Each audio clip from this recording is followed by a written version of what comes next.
On suit bien sûr la préparation des Européens qui se rencontrent en visio cet après-midi. Ce sera à 15h, ce sera à vivre en direct à partir de 14h30 sur LCI. On commence à découvrir donc les noms des personnes qui vont accompagner le président ukrainien demain dans le bureau ovale. Il y aura la présidente de la Commission européenne. Il y aura également le chancelier allemand. Qui d'autre? Aline Lebay-Kremer. On a quelques informations qui nous parviennent. Selon Politico, les présidents finlandais, Stubb, et le secrétaire général de l'OTAN, Rutte, devraient faire le voyage. Ce qui est intéressant, notamment dans le profil du président finlandais, c'est qu'on est là dans un pays qui est en première ligne face aux menaces que génère cette guerre en Ukraine. Oui, d'une manière générale, les pays nordiques sont quand même dans les piliers de l'aide très concrète et militaire à l'Ukraine. Donc la Finlande encore plus parce que, elle a une histoire assez tragique avec des tentatives d'occupation russe, des agressions extrêmement violentes et une histoire guerrière. Donc il y a évidemment tous les alertes qui sont au rouge. Quand on parle d'architecture de sécurité de cette zone, les Finlandais sont très clairement en première ligne. Je voulais juste préciser sur la présence de Merz. Merz, l'Allemagne, c'est aussi le deuxième soutien militaire à l'Ukraine. Il y a ça qui se joue. C'est aussi lui qui a impulsé la semaine dernière quand même ce cordon autour de l'intégrité territoriale de l'Ukraine. Donc il y a aussi ça qui joue dans les rapports des uns avec les autres, même si je suis d'accord, la question des puissances dotées devrait être à la table, surtout quand à la table à Washington autour de Zelensky, surtout quand on parle de garantie de sécurité. Donc ensuite, il est potentiellement question des liens interpersonnels des uns et des autres, ou des relations plus ou moins chaleureuses ou pas, ou en tout cas d'un point de vue strictement diplomatique, il est question, il bruisse. Donc tout ça avec haut conditionnel. Avec le président finlandais confirme à l'instant, Aline, qu'il sera présent demain à Washington avec Zelensky. Au regard des communiqués qui sont sortis cette nuit de cette partie du monde, c'est absolument pas surprenant, y compris parce qu'il a une relation plutôt bonne avec Donald Trump. Il joue au golf. C'est très important dans l'équation et surtout par rapport à l'équipe qu'il y a outre-Atlantique. On pense que c'est léger, mais en fait là, très tactiquement, ça compte. Il est question peut-être il était en tout cas question de Giorgia Meloni. Et quand on parle aussi de garantie de sécurité, et de ce principe d'extension de l'article 5 sans institutionnalisation de l'Ukraine dans le loi, c'est une idée à la base qui a été portée par Giorgia Meloni. Donc on a déjà aussi des retours quelque part parce que cette idée a circulé en Ukraine. Et pour rejoindre un peu ce que vous disiez, il va falloir que ce soit rédigé de façon assez robuste, extrêmement précise pour les Ukrainiens, pour que les Ukrainiens, parce que tout le monde dit est-ce que Poutine va accepter ou pas? Pardon, mais le sujet c'est est-ce que l'Ukraine va l'accepter ou pas, le peuple ukrainien? Et il va falloir que ce soit rédigé extrêmement précisément parce qu'il y a tout un historique d'accords et d'écrits qui ont déjà promis la sécurité à l'Ukraine. On pense au fameux mémorandum de 94 qui était censé impliquer de grandes puissances autour de la sécurité de l'Ukraine et de ses frontières en échange de tout son arsenal nucléaire. On voit le résultat et on peut aussi citer les accords d'Helsinki. Donc les Ukrainiens, d'une manière générale, sont très sceptiques quant à d'éventuelles garanties de sécurité vagues. On va regarder, puisque vous avez mentionné effectivement le fait que le président finlandais joue au golf. Il y a 3 jours, le Courrier international faisait cet article. Alexander Stubb, le président finlandais fan de golf, qui murmure à l'oreille de Trump. Ce président-là, il a 57 ans, il parle 5 langues, il ne cesse de mettre en garde contre la menace russe, mais il a réussi, général, à nouer une amitié un peu surprenante avec Trump. En tout cas, il peut lui parler, il est Trump compatible. Oui, sans doute. De toute façon, il faut être Trump compatible pour faire avancer les choses. Savoir d'une part parler dans le bon sens, être un petit peu obséquieux, être rassurant, montrer que Donald Trump c'est le meilleur politicien qu'on puisse jamais avoir, que c'est un grand homme. Une fois qu'on a bien satisfait l'ego dans tous ces domaines, y compris par le golf, effectivement, on peut commencer à parler de choses sérieuses. Voilà. Maintenant, ça ne veut rien dire au final. Ça veut dire simplement qu'on construit des conditions favorables pour qu'il n'y ait pas de clash, que le dialogue s'installe et que finalement il en sorte quelque chose, avec bien sûr une volonté de persuasion envers Donald Trump pour qu'il abonde dans le sens des Européens, ce qui encore est à prouver. Voilà, donc voilà où on en est aujourd'hui. Maintenant, tout dépend aussi de la feuille de route qui sera donnée. Quelle feuille de route sera définie cet après-midi ? Que Van der Leyen, maintenant, qui n'est plus toute seule, qui est une bonne chose pour moi, et le chancelier Merz soit présent, c'est aussi une très bonne chose, bien que ce sont deux Allemands, et qu'on peut espérer qu'effectivement la France et l'Angleterre et la Grande-Bretagne soient aussi représentées. Parce que laisser le champ libre, je dirais, à cette coalition allemande ne serait pas forcément en notre faveur. Donc, on peut espérer que dans la journée, on aura des informations un peu plus précises sur ceux qui voudront bien aussi aller à Washington. Et on va suivre bien sûr tout ça avec Bastien Auger qui est au fort de Brégançon où se trouve Emmanuel Macron pour savoir si le président français fera partie de cette délégation européenne avec Zelensky. On l'a dit, le chancelier allemand sera présent. On l'écoute, c'était hier. Donald Trump nous a expliqué en détail comment il avait discuté intensément des modalités d'un accord de paix avec Poutine, promettant même que l'Amérique était prête à fournir des garanties de sécurité à l'Ukraine. Cela n'a même pas été exprimé lors de la conférence de presse conjointe d'hier. Je pense que c'est un progrès significatif que les États-Unis soient prêts à fournir de telles garanties de sécurité avec nous, les Européens. Anne Kratz, il y a une certaine docilité, du moins dans les propos des dirigeants européens. On caresse les Américains dans le sens du poil en ce moment. Oui, ils n'ont pas tellement d'autres alternatives. Je suis désolé de le dire aussi brutalement. Ce qui sera intéressant, ils ont déjà accompli quelque chose, les Européens, ça on ne peut pas le nier, et c'est tant mieux. Ils ont quand même réussi à faire partie au moins des discussions. Ils ont soutenu M. Zelensky jusqu'à un certain point, parce que je rappelle quand même une chose, ce dont on parle en ce moment, ce n'est pas de vaincre, que l'Ukraine puisse vaincre la Russie, ou que la Russie puisse obtenir toute l'Ukraine. On parle de négociation. Tout le monde parle de négociation. Ce qui veut dire qu'il y aura des compromis à faire.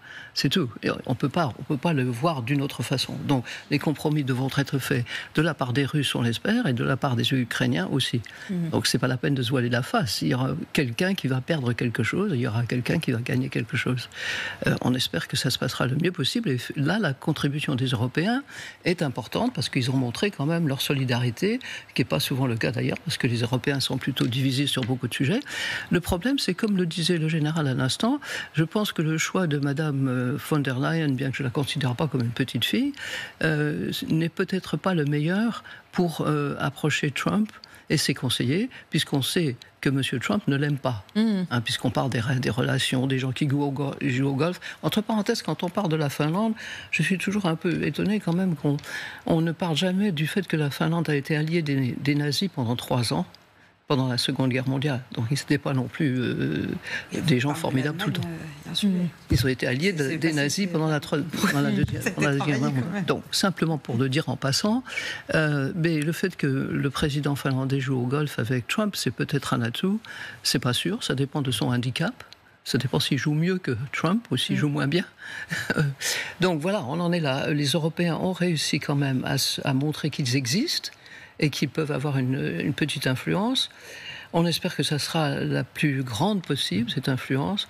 Mais vous savez bien que Trump et Poutine se sont rencontrés pas tellement pour faire la paix sur l'Ukraine, mais pour essayer de discuter de leur projet de grand développement commercial entre la Russie et l'Amérique. Je me permets de vous couper puisqu'on vient d'apprendre qu'Emmanuel Macron sera présent à Washington, Jean-François Boutors, demain aux côtés de Zelensky. Donc j'imagine que vous l'accueillez comme une bonne nouvelle. Ça, c'est une bonne nouvelle et d'une certaine manière, c'est une très mauvaise nouvelle pour Vladimir Poutine. Parce qu'au fond, on aura eu le grand show de l'Alaska, d'Anchorage, et ce qui est en train de se mettre en scène, c'est d'une certaine manière, avec toutes ses limites, je me berce pas d'illusions, mais c'est quand même l'unité d'un camp occidental autour de l'Ukraine. Et ça peut changer considérablement les choses. Sachant que dans le discours de Trump, il y a des choses qu'il dit un jour qui peuvent changer un autre, etc.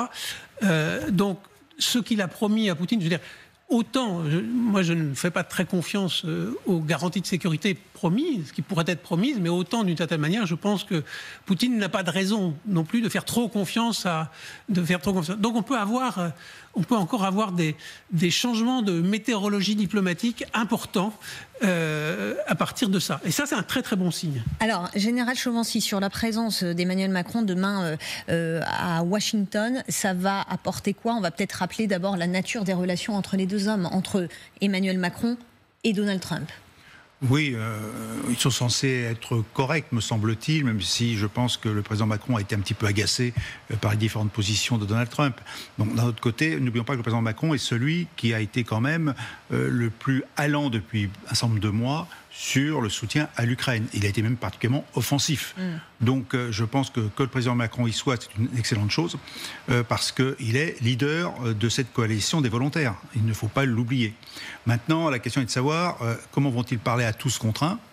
Qui va entourer aussi Donald Trump? Si jamais on met, par exemple, M. Vance à côté de Donald Trump, est-ce que ça ne va pas changer aussi les choses? Voilà. Donc pour l'instant, je dirais qu'il y a effectivement la coalition des volontaires autour de Zelensky. D'ailleurs, ça prouve aussi qu'on ne veut pas laisser Zelensky tout seul. Ça a été dit à plusieurs reprises par beaucoup de commentateurs. On préfère qu'il y aille accompagné. Donc déjà, le bloc, il est représenté. Maintenant, comment on va recevoir... D'abord, il faut dire aussi que si tout le monde y va, c'est que Donald Trump a dit oui. Donc finalement, c'est aussi un point positif. Ils sentent bien qu'enfin, l'Europe, dans sa globalité, est nécessaire à la sortie de ce conflit. Maintenant, comment va-t-il réagir à tout cela? Comment va-t-il parler? Parce que il me semble que c'est bien la première fois qu'on voit finalement un contre tous, en quelque sorte.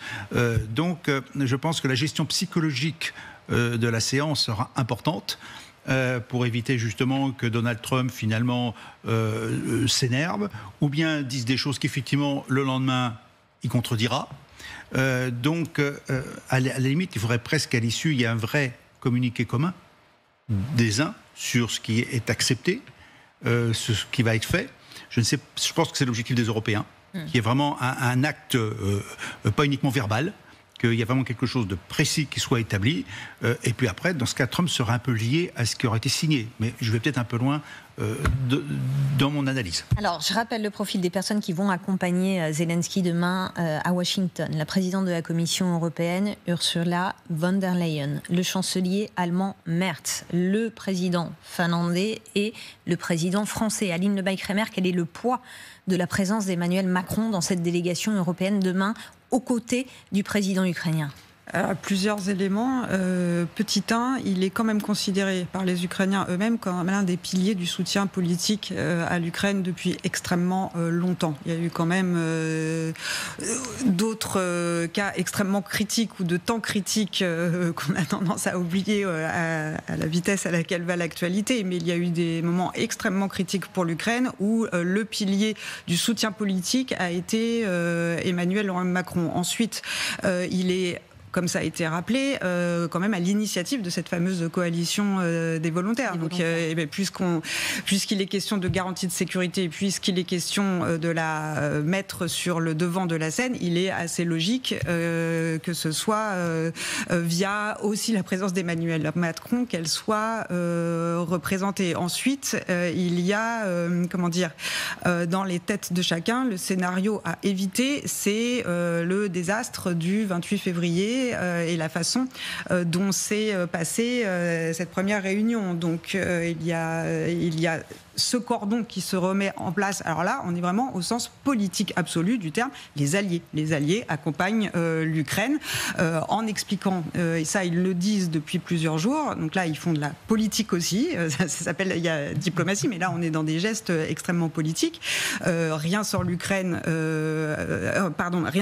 sans l'Ukraine, rien sur l'Europe sans l'Europe. La France est une puissance dotée, donc ça, effectivement, ça compte dans l'équation avec les mal alpha dont il est question en face. La puissance nucléaire ou pas, ça met quand même quelque chose qui peut donner une teinte à certaines discussions ou à certains arguments. Ça s'appelle la dissuasion aussi. Enfin, c'est un gage de crédibilité en termes de puissance. Donc, on est aussi en face de gens qui ne raisonnent qu'avec ce logiciel-là. Donc, le fait d'avoir les armes nucléaires ou non peut donner un quelconque aura aux propos qu'on pourra développer. Et ensuite, d'un point de vue strictement politique, là, le geste absolu des alliés, c'est aussi une stratégie. C'est une stratégie sur le long terme par rapport au plan et à la pièce de théâtre qu'avait organisé Vladimir Poutine. Il y a ça que je souhaite. C'est aussi renverser, récupérer probablement certains éléments qui ont pu être lâchés. Et puisqu'on parlait de J.D. Vance, il est quand même peu probable que J.D. Vance se permette, y compris les journalistes autour chers à Washington, ou en tout cas une partie de la presse américaine accréditée dans ce bureau ovale, est quand même assez interlope parfois. D'ailleurs, la scène du 28 février commence par une question d'un journaliste dont on sait très bien de quel secteur il représente très exactement sur l'échiquier politique américain. Donc il est probable qu'avec ce cordon-là, certains ne se permettent pas d'être aussi méprisants, déjà d'une part, d'être aussi dans la vérité alternative d'autre part. Donc il y a tout ça qui se joue. Donc là, les Européens, ils font beaucoup de politique. Et d'ailleurs, selon des informations de presse, donc ce sera à confirmer, mais certains médias américains disent que J.D. Vance sera demain avec Donald Trump. Donc à voir. Est-ce qu'on est, Anne Kratz, effectivement en train d'établir un espèce de cordon de sécurité pour que cet échange se déroule bien demain avec tout un tas de personnalités, dont Emmanuel Macron, dont on vient d'apprendre la présence demain aux côtés de Zelensky? On essaye, mais en même temps c'est très difficile parce que le président Trump veut avoir comme interlocuteur Zelensky, parce que c'est sur lui qu'il peut exercer la pression. Avoir 5 ou 6 autres interlocuteurs rend les choses beaucoup plus compliquées pour arriver à un accord. Donc je pense que je l'ai dit tout à l'heure, c'est une très bonne chose que les Européens puissent faire sentir qu'ils existent et qu'ils sont importants. Personne ne contestera cela. Et ils y sont arrivés un peu grâce au président Macron, c'est exact. Et en plus, si vous voulez, c'est le président Macron qui a montré dans toute cette histoire les capacités que je dirais intellectuelles pour être à la fois flexible sur certains points et rigide sur d'autres. Donc, tandis que les Allemands sont évidemment dans une position qui est beaucoup plus subserviente aux Américains. Ils ne sont pas, comme ça vient d'être dit, dotés de l'arme nucléaire. Je me demande par ailleurs, entre parenthèses, si Starmer va y aller aussi. C'est l'autre. Et ça, pour l'instant, on n'a pas d'informations, donc on va suivre ça cet après-midi, effectivement, savoir si le Premier ministre britannique sera présent. Et Starmer, lui, est dans une position vis-à-vis de Trump qui est aussi un petit peu plus ambiguë, étant donné les relations historiques des deux pays et le fait qu'il parle anglais, etc. Enfin, je veux dire, Macron parle anglais aussi, mais bon. Donc, Macron parle anglais. Pardon. Donc, ça sera difficile pour les Européens de se faire entendre par Trump. Et comme vient de le dire le général, s'il y a J.D. Vance à côté, ça sera encore plus difficile. Mais en même temps, avec quelqu'un comme Macron, qui a quand même, si vous voulez, une facilité pour convaincre, pour parler, etc., et pour se montrer comme un leader, beaucoup plus que quelqu'un comme Friedrich Merz, on peut espérer qu'ils seront entendus. Ouais. C'est intéressant ce que vous dites, Monsieur Boutors. Emmanuel Macron va peut-être aussi vouloir assumer ce rôle-là de leader dans la délégation européenne. Ça va dépendre vraiment. La question de la présence de Starmer est importante parce qu'ils sont coprésidents, donc il y aura des jeux compliqués, notamment le jeu de prise de parole certainement. Ouais. Je voudrais juste revenir sur deux choses. Puisqu'on parlait de J.D. Vance, il faut se rappeler qu'il y a quelques jours, il annonçait que le soutien américain à l'Ukraine allait s'interrompre très bientôt. Donc ça donne une indication de sa ligne personnelle et je pense qu'il va la faire valoir. Et par ailleurs, on parle des Européens, enfin de la coalition, parce que c'est plus que les Européens d'une certaine manière, qui viendraient aider ou soutenir Zelensky. Je voudrais rappeler quand même que même si Zelensky a été humilié le 28 février, c'est grâce au refus de Zelensky de signer cet accord léonin que lui proposait sur les terres rares, que la coalition s'est constituée. Et donc Zelensky n'est pas un petit garçon dans la cour des Européens, c'est quelqu'un qui sait dire non, et c'est probablement celui qui sait le mieux dire non. Oui, mais enfin, il l'a signé finalement. Non, attendez, c'est pas du tout la même chose. Entre l'accord qui était proposé et celui auquel ils sont arrivés après de négociations, l'accord n'est pas du tout le même. Les documents n'ont rien à voir. De toute façon, c'était un accord absolument...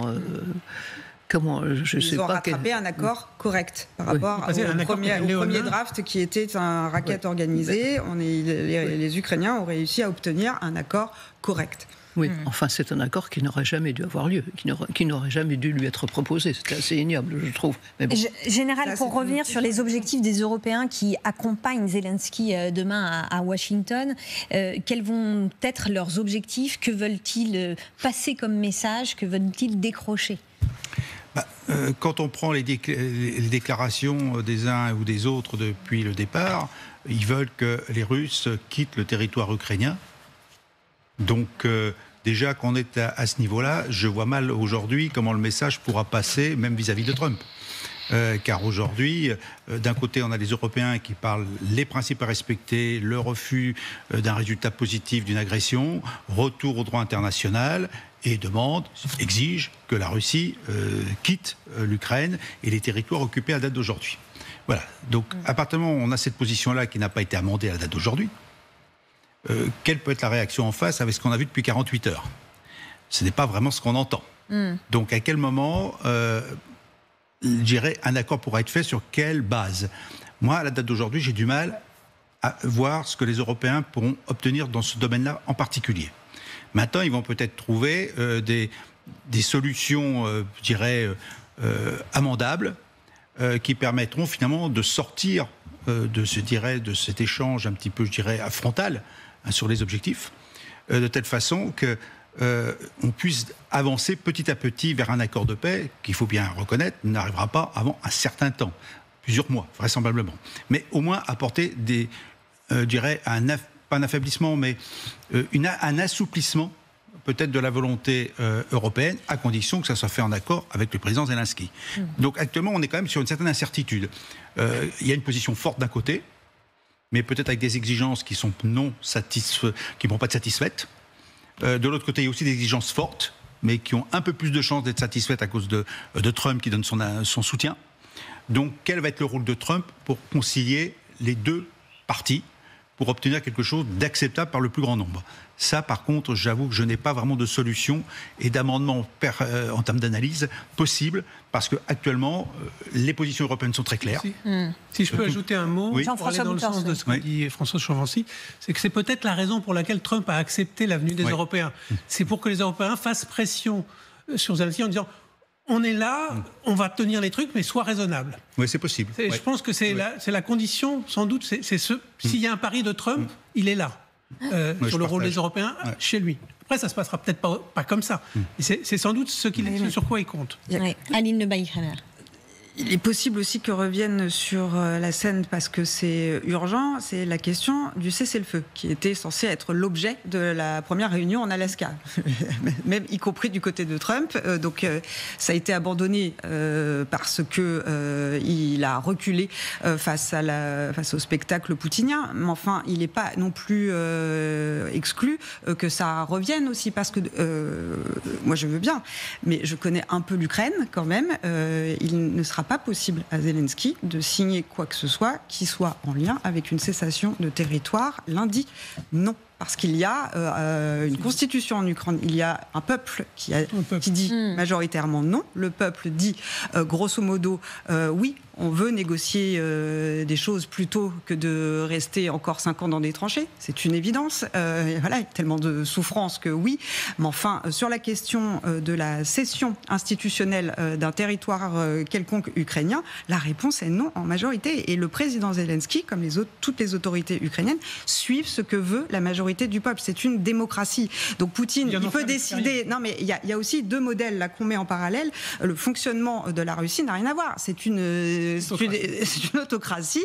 Donc le chef, il fait ce qu'il veut. De toute façon, les jeunes vont au front, on les paye un petit peu, et puis moi je signe ce que je veux et j'annexe ce que je veux. Mais en Ukraine, ça se passe absolument pas pareil. Donc en fait, ce lundi, il peut y avoir quelque chose qui sera de l'ordre du Potemkin ou des promesses peut-être de signature, mais Zelensky ne peut pas signer constitutionnellement un quelconque document qui céderait un territoire. En revanche, il peut accepter certaines choses, mais d'un point de vue strictement institutionnel par rapport au plan russe, ça n'arrivera pas. Alors, on vient d'avoir la confirmation, on l'évoquait tout à l'heure avec vous, Aline, que le patron de l'OTAN, Rutte, sera présent demain aux côtés de Zelensky. Donc, la liste est en train de s'affiner. Le patron de l'OTAN, le président finlandais, le chancelier allemand, la présidente de la Commission européenne et le président français, Emmanuel Macron, qui sera sur place. On va aller du côté du fort de Brégançon, retrouver Bastien Auger. Bastien, il y a d'abord cette réunion en vidéo cet après-midi à 15h avec Emmanuel Macron et tous les alliés de Kiev, la coalition des volontaires, et puis donc le chef de l'État qui s'envolera ensuite pour les États-Unis pour être aux côtés de Zelensky demain à la Maison-Blanche. Oui, en effet, on l'a appris il y a quelques petites minutes. Emmanuel Macron fera donc partie de cette délégation qui accompagnera le président Zelensky à Washington. Il y aura aussi le chancelier allemand, vous l'avez dit, le patron de l'OTAN ou encore la présidente de la Commission européenne. L'idée, c'est d'essayer de peser le plus possible, que l'Europe pèse le plus possible face à ce duo Poutine-Trump. C'est l'objectif poursuivi comme ils le peuvent, j'ai envie de vous dire, par les Européens depuis cette rencontre entre les présidents russes et américains, parce qu'ils n'y participent que de manière indirecte, avec des débriefs par téléphone au lendemain de la rencontre. Mais les Européens veulent quand même essayer de peser. Côté français notamment, on veut essayer de convaincre le maximum de monde, et notamment Donald Trump, qu'il ne faut pas faire trop confiance à Vladimir Poutine, qu'il faut quand même rester ferme. Il y a plusieurs enjeux qui seront évoqués demain et notamment tout à l'heure lors de cette réunion. Il y a question notamment des garanties de sécurité, c'est-à-dire, en gros, si jamais l'Ukraine concède, signe un accord avec les Russes, comment faire pour qu'elle ne soit pas réattaquée dans les années qui viennent. Évidemment, tout le monde ici a en mémoire le souvenir des accords de Minsk en 2015 qui finalement n'avaient pas réempêché la reprise de la guerre. Donc c'est là-dessus que veulent s'appuyer les Français pour convaincre du fait qu'il faut de solides garanties de sécurité données par les Européens mais aussi par les Américains. C'est un enjeu. Et puis évidemment, il y a la question des territoires. Alors là, le ton a changé par rapport à il y a quelques mois. On n'osait même pas parler de cession de territoire côté français. Désormais, c'est beaucoup moins un tabou, même si on nous dit qu'il ne peut pas y avoir de cession ou d'annexion officiellement reconnue. Côté français, on explique qu'il est possible de chercher des statuts, des solutions intermédiaires, une sorte d'entre-deux. Pourquoi pas, nous dit-on, comme un exemple, un territoire qui, par exemple, pourrait être pendant quelques années ne plus appartenir à l'Ukraine, être sous statut neutre, mais revenir à l'Ukraine ensuite. Bref, on essaie de chercher des solutions pour limiter la casse pour les Ukrainiens, et c'est ce que vont donc essayer de faire les dirigeants européens pour essayer de peser demain en étant aux côtés de Volodymyr Zelensky à Washington face à Donald Trump. Merci beaucoup Bastien Auger avec Camille Courtat, édition spéciale dès 14h30 en direct sur LCI. On vous fera vivre tout ça. Emmanuel Macron qui va donc s'envoler pour les États-Unis. Général, est-ce que les Européens, Emmanuel Macron et les autres dirigeants aux côtés de Zelensky peuvent convaincre Trump? On dit souvent qu'il écoute le dernier avec qui il a parlé. Donc il est reparti du sommet avec Poutine, avec finalement le plan de Poutine. Et est-ce que là, il peut être convaincu par un certain nombre d'arguments européens? Tout est possible. Mais avec Trump, du jour au lendemain, tout peut changer. Bon, maintenant, la question, est-ce que les arguments européens seront suffisamment impressionnants pour Donald Trump? C'est quand même une question que je me pose. Si c'est pour encore, on vient de parler effectivement des architectures de sécurité, si c'est pour encore inventer des choses qui ne marchent pas, comme c'est souvent le cas quand les Européens s'en mêlent, des choses très alambiquées, un territoire qui reviendrait dans 30 ans et autres. C'est pas comme ça que ça marche aujourd'hui. C'est terminé ce temps-là. On a suffisamment d'expérience dans notre histoire récente pour voir chaque fois qu'on a essayé d'inventer une nouvelle organisation. Il suffit de prendre par exemple la Bosnie-Herzégovine, voir le désordre qu'il y a là-bas. Et s'il n'y avait que là, le Kosovo, c'est pareil aussi. Il y a quand même beaucoup de choses quand même qui montrent qu'il vaut mieux rester simple et réaliste. Donc ça déjà c'est pour l'architecture de sécurité. Maintenant, qu'est-ce que les Européens peuvent proposer? On est quand même moi j'ai un doute sur ce qu'ils peuvent proposer, pour une raison très simple, c'est qu'à part les sanctions dont on voit l'efficacité relative, même avec un 19e train de sanctions qui arriverait, une puissance militaire Après, sans doute, s'il y a effectivement une négociation qui aboutit. Donc là, effectivement, le franco-britannique pourrait parfaitement bien fonctionner. C'est ce qu'a essayé de faire le président Macron et le Premier ministre britannique. Ça, il y a quelque chose de sérieux. Bien qu'il faut toujours quand même souligner que toutes les nations qui étaient associées ont dit non, nous, on n'enverra pas de soldats. Mais ça serait une assurance de sécurité. Mais je pense que la place de l'Europe aujourd'hui, c'est d'une part montrer à Trump que Zelensky n'est pas seul. A priori, arriver avec une feuille de route qui soit acceptée par tous ceux qui viennent à cette réunion et qui ne viennent pas perturber les échanges pour des intérêts tout à fait nationaux, ce qui n'est pas invraisemblable non plus. Et puis, troisième point, rappeler quand même que Donald Trump aura besoin des Européens pour l'après. Parce que même si on parle d'un partenariat éventuellement ou d'un système de sécurité où les Américains seraient impliqués, il y a un moment donné où quand même c'est les Européens qui sont les principaux concernés par la sécurité en Europe. Donc, et les Américains avec Trump, même si Trump dans 3 ans ne sera plus là, et on est sur une affaire qui durera au-delà du mandat de Trump, il faut quand même bien le rappeler quand même, il faut quand même prévoir l'avenir. Et l'avenir, finalement, c'est l'Europe qui pourront l'assurer. Et dans ces cas-là, c'est ce qu'ils doivent proposer aujourd'hui. Et pas uniquement dans la question militaire. On parle d'architecture de sécurité, on parle effectivement donc de militaire, mais aussi de reconstruction économique de l'Ukraine, parce que la reconstruction économique va être terrible. Et on peut même déjà se poser la question, et je m'étonne que les Américains n'y aient pas déjà pensé. Qui va reconstruire aujourd'hui l'Ukraine ? Là, il y a aussi une autre démarche qui n'est un petit peu hors Zelensky. C'est la place de l'Europe dans la reconstruction de l'Ukraine, dans une Ukraine qui devrait rejoindre un jour l'Union européenne. Donc on a aussi notre petit mot à dire là-dessus. Jean-François Boutors, même question. Que peuvent proposer Emmanuel Macron et les Européens qui demain seront aux côtés de Zelensky face à Trump ? Très sincèrement, je ne sais pas. Mais je pense qu'il y a un acteur dont on ne parle pas, mais qui est caché derrière le rideau dans cette affaire, qui est extrêmement important, parce que c'est le seul acteur qui peut faire basculer la Russie, c'est la Chine. Or, depuis la préparative du sommet de l'Alaska, la Chine a disparu des horizons. Pourtant, c'est elle et elle seule, d'un côté, avec de l'autre côté les pays de l'OPEP, avec leur action sur le prix du pétrole, mais la Chine est celle qui peut permettre à la Russie de faire face à sa crise économique grave et de faire face aux problèmes que lui pose la baisse du prix du pétrole. Elle peut lui donner aussi du matériel militaire. Elle est un soutien extrêmement important aujourd'hui. Il y a ce qui va se passer à Washington, mais je pense que les Européens doivent aussi aller regarder du côté de la Chine pour négocier avec elle, parce qu'il n'y a que là qu'on peut avoir un vrai levier. C'est pas effectivement dans les 2-3 ans à venir, on n'aura pas le levier militaire suffisant. François Chauvency n'a cessé de le répéter sur des plateaux. On n'aura pas le levier militaire suffisant pour changer la donne. Et on ne va pas s'engager, même si on est des puissances dotées, dans une escalade nucléaire. En tout cas, je ne le vois pas pour demain. Il faudrait vraiment qu'on soit au bord de la catastrophe.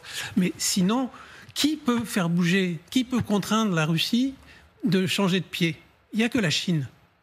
Alors, je rappelle les dernières informations. Emmanuel Macron qui demain sera aux côtés de Zelensky face à Poutine. Il y aura Emmanuel Macron, il y aura aussi le chancelier allemand, le président finlandais, la présidente de la Commission européenne et le patron de l'OTAN. Voilà pour la liste définie à ce stade. On attend de voir si le Premier ministre britannique sera aussi du voyage.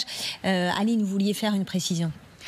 Oui, il y a quand même sur la table au milieu de tout ça, alors il y a la question chinoise, mais enfin les Européens, ils achètent des armes pour l'Ukraine aussi, certains, aux États-Unis.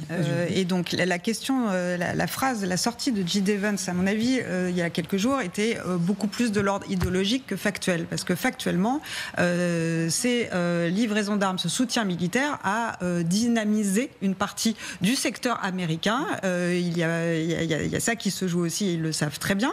L'Allemagne, dont on parlait, va acheter les patriotes aux Américains. Donc en fait, les Américains ne sont plus tellement dans le don humanisme sur des grandes idées de liberté seulement. Il y a quand même une dynamique économique dont ils ont parfaitement conscience, parce que ça veut dire aussi chez eux un boostage de l'industrie, des emplois, et ils le savent très bien. Et donc les Européens se sont quand même engagés à hauteur de plusieurs dizaines de milliers d'euros d'achat de livraison à l'Ukraine. L'Ukraine elle-même achète énormément en réalité, et y compris de ce côté-là de l'Atlantique. Après, elle cherche des investissements pour soutenir sa propre production. Donc tout ça sur la table, c'est pas complètement neutre, si je puis me permettre, dans les discussions, avec encore une fois une équipe qui est très au fait de ce qui peut se faire en termes de business et d'intérêt en termes de business pour elle-même. Donc la phrase de Jill Evans était assez spectaculaire quand elle dit une réalité qui ne prend pas en compte toute la photo en matière d'aide militaire à l'Ukraine. Alors, demain, les Européens et Zelensky seront dans le bureau ovale avec Donald Trump. Et Donald Trump a dit, si ce rendez-vous se passe bien, j'aimerais qu'il y ait une réunion tripartite avec Poutine, Zelensky et moi d'ici vendredi prochain, d'ici le 22 août. On va aller à Moscou retrouver Jérôme Garraud. Merci beaucoup, Jérôme, d'être avec nous. Est-ce que cette réunion tripartite a des chances d'être acceptée par Vladimir Poutine ?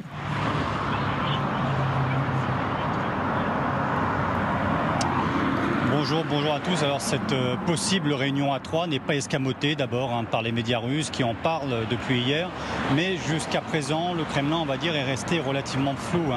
L'assistant personnel de Vladimir Poutine, Yuri Ushakov, a déclaré par exemple hier que ce sujet n'a été à aucun moment abordé lors du sommet en Alaska. Et en vérité, pour que Vladimir Poutine accepte un tête-à-tête ou une réunion tripartite avec Volodymyr Zelensky, il faudrait d'abord auparavant que Russes et Ukrainiens se mettent d'accord sur les différents points du traité de paix. Là, en termes de diplomatie, on est en plein dans ce qu'on appelle l'école soviétique, c'est-à-dire que tout est négocié en amont, et une fois qu'on est d'accord, on peut se rencontrer pour notamment signer les papiers. Vous connaissez par ailleurs le grand mépris du président russe à l'endroit de son homologue ukrainien, qu'il ne considère pas comme son égal, qu'il juge illégitime, arrivé au pouvoir à la suite d'un coup d'État, etc.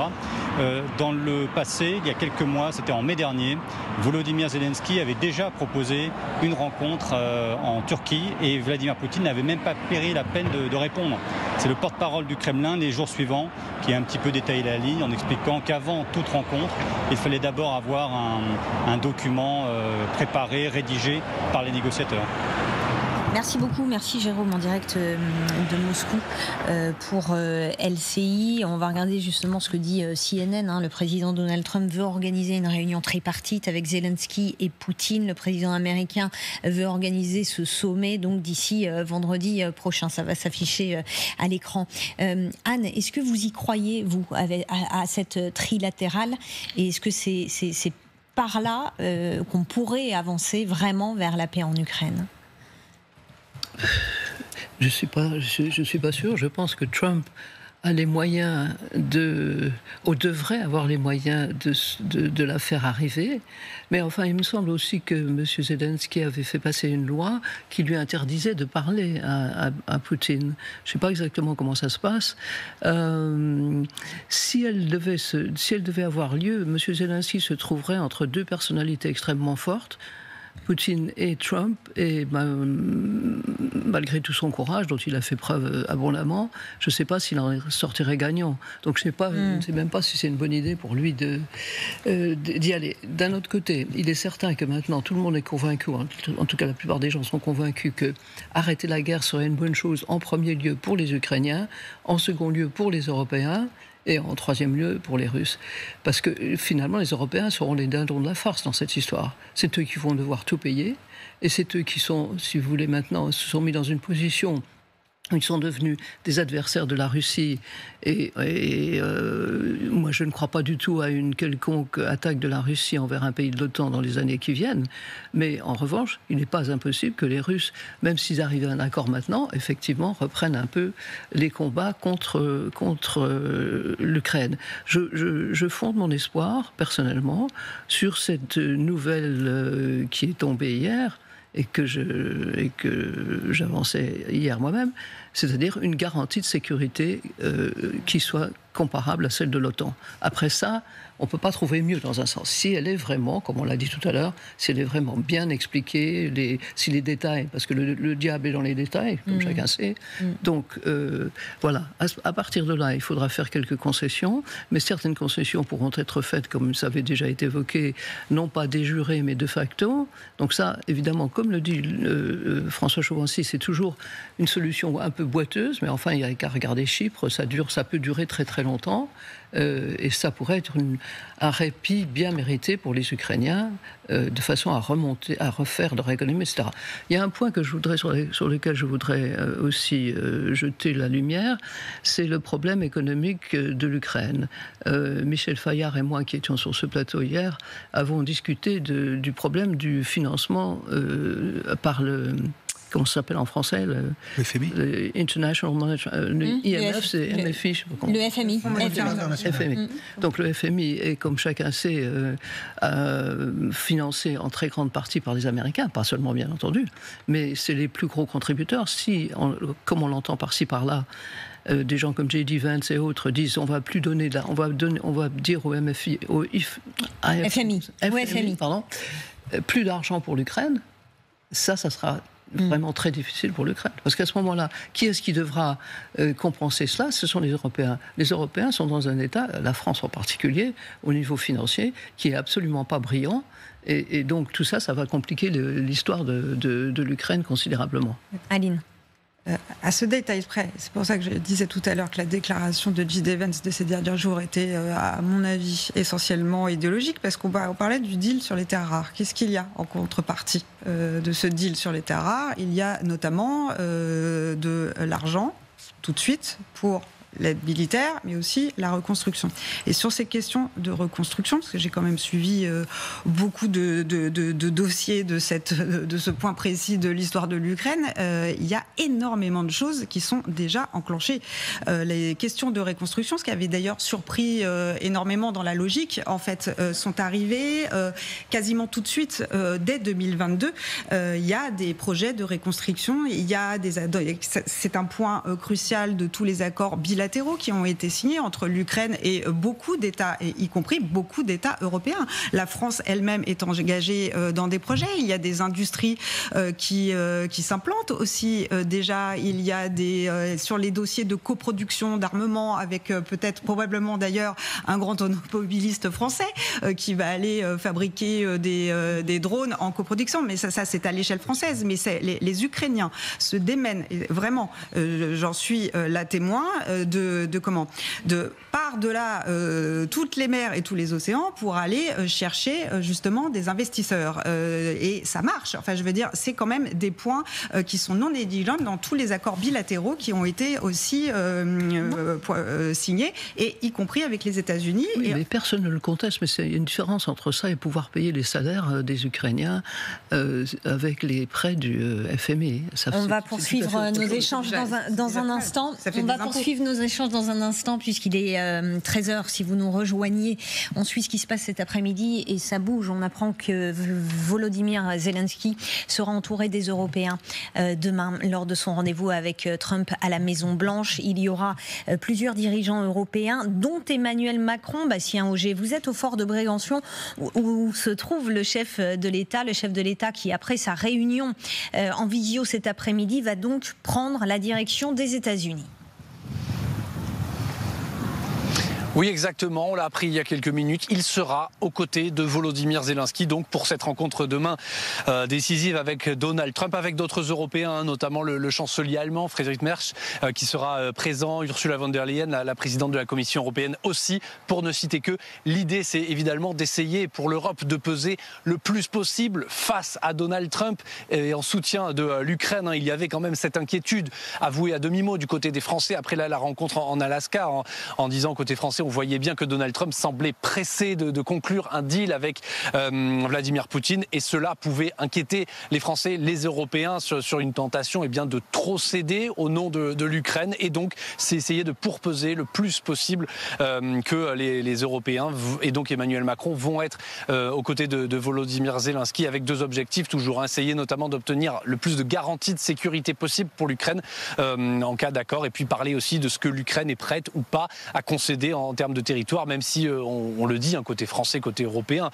une annexion ou une cession pure et simple de territoire semble difficilement envisageable, mais on commence à se préparer à l'idée que quand même l'Ukraine va devoir peut-être renoncer à une partie de ces territoires. C'est tout cela donc qui va être discuté demain, mais d'abord pour préparer cette rencontre, 15h, visioconférence entre Emmanuel Macron, d'autres dirigeants européens et Volodymyr Zelensky. Édition spéciale dès 14h30 sur LCI. Merci beaucoup Bastien Auger avec Camille Courtat en direct. Vous nous faites vivre tout ça. Général Chauvency, est-ce qu'il y a une forme de succès de la part des Européens à avoir réussi à s'inviter finalement à ce rendez-vous entre Zelensky et Trump demain à Washington? Sans aucun doute. Rappelez-vous, il y a 3-4 jours, avant l'Alaska, où Trump disait oui, peut-être que les Européens seront là, ne seront pas là. Donc finalement, il y a une évolution. Donc on revient à ce qu'on évoquait il y a quelques instants. Il faut que Trump quand même arrive à aboutir à être le faiseur de paix. Il faut à un moment donné qu'il ouvre les portes quand même, parce qu'il ne pourra pas tout faire tout seul. Il a bien vu qu'il ne pouvait pas tout faire tout seul. Et puis les Européens, rappelons-nous quand même qu'ils sont quand même concernés par la sécurité en Europe et qu'il faut peut-être un peu les écouter. Voilà, donc oui, donc là il y a un succès européen, au moins dans le fait qu'il soit accepté à Washington, qu'il soit dans cet entretien en commun. Maintenant, on verra si le succès dure. D'ailleurs, quelle sera la définition du succès à l'issue de la réunion de demain? À quel moment les Européens diront oui, nous avons réussi à obtenir quelque chose, ou partiellement, ou pas du tout. Et là, on a du mal aujourd'hui à voir ce qui peut en sortir. On revient à ce qu'on a évoqué tout à l'heure, ce qu'on dit tous les jours d'ailleurs. Donald Trump aujourd'hui ne sera pas le Donald Trump de demain. Voilà, donc dans ses décisions, dans ses à-propos, dans ses tweets et autres. Donc voilà. Donc pour l'instant, à votre réponse, clairement, oui, les Européens ont déjà remporté un succès, au moins pour se rendre ensemble autour de Zelensky à Washington.